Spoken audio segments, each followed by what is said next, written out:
Single dad woke up to find the female CEO in his shirt. What she said left him frozen. He woke up to the quiet hum of the city and a weight of disbelief in his chest. Sunlight slipped through the blinds, landing on a woman he never expected to see in his small apartment. She stood by the window wearing his old flannel shirt, calm and thoughtful like she belonged there. His heart pounded as one question echoed in his mind. How did kindness lead to this moment? Just hours ago, his life felt fragile and ordinary. Now, it felt like one honest act had pulled back a curtain, revealing a truth he wasn't ready for, and words he would never forget. Before the story begins, take a moment to subscribe, like, and share your thoughts in the comments. Your support helps us bring more real stories of hope and humanity to you here on Heartfelt Moments. Now, let's begin. Mark Sullivan had learned to live with quiet sacrifices.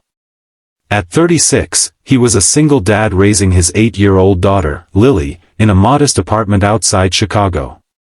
His day started before dawn, and ended long after Lily fell asleep. He packed lunches, braided hair the best he could, and worked 2 jobs, one at a small auto shop during the day and another delivering groceries at night. Mark didn't complain. He believed kindness was a muscle. You used it even when it hurt, especially when it hurt. One rainy evening after a long shift, Mark spotted a woman struggling beside a stalled car near the grocery store parking lot. She was soaked, clearly frustrated, and trying to wave down help. People passed by, headlights splashing water onto the curb. Mark could have kept driving. He was exhausted. Lily was waiting at home with her homework, but he pulled over anyway. "Car trouble?" he asked, offering a gentle smile. The woman looked up, surprised by his calm. "Battery's dead," she said. "I've been here 20 minutes." Mark didn't recognize her. No one did. She wore a simple coat, hair pulled back, eyes tired in a familiar way. He popped the hood, hooked up jumper cables, and got her engine running. When she tried to pay him, he shook his head. "Just pass it on," he said. She studied him for a moment, as if measuring something deeper than the favor. "Thank you," she said softly. "I'm Claire." "Mark," he replied. "Drive safe."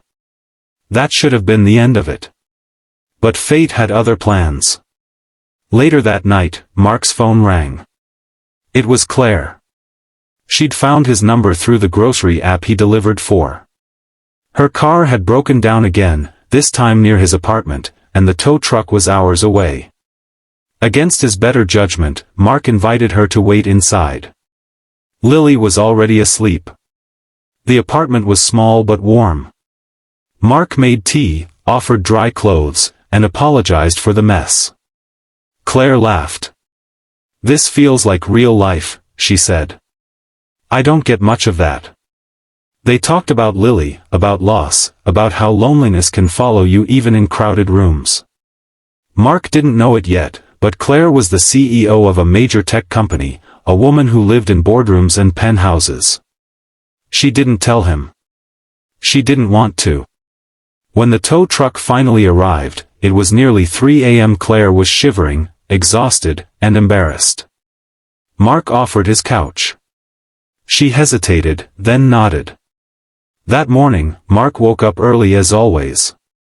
He stepped into the living room and froze. Claire stood by the window wearing his flannel shirt, sleeves rolled up, hair loose around her shoulders.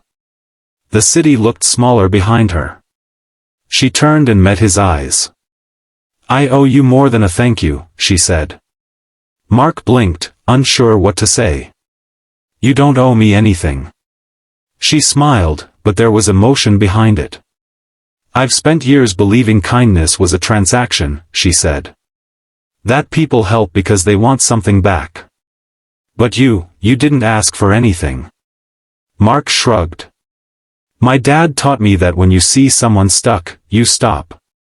Claire took a breath. "I'm the CEO of Horizon Tech," she said finally. "And last night I was ready to quit. I felt empty, invisible. But you treated me like a person, not a title. Mark felt the room spin. CEO Horizon Tech. He knew the company. Everyone did. I don't know what to say, he whispered. Say yes, she replied gently. To what? To letting me help you the way you helped me. Over the next weeks, Claire didn't swoop in with grand gestures. She listened. She met Lily.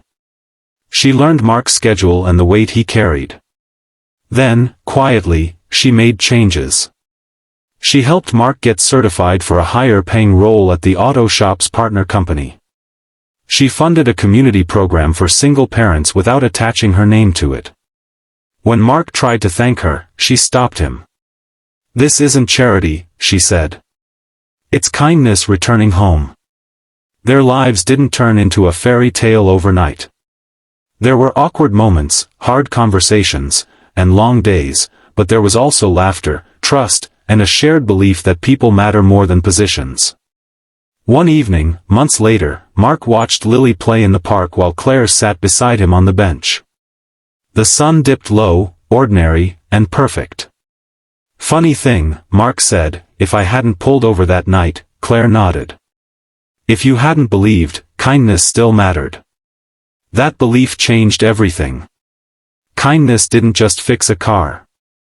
It rebuilt a life. It reminded two tired souls that compassion has a way of finding its way back, often when you least expect it. And maybe that's the lesson worth carrying with us today.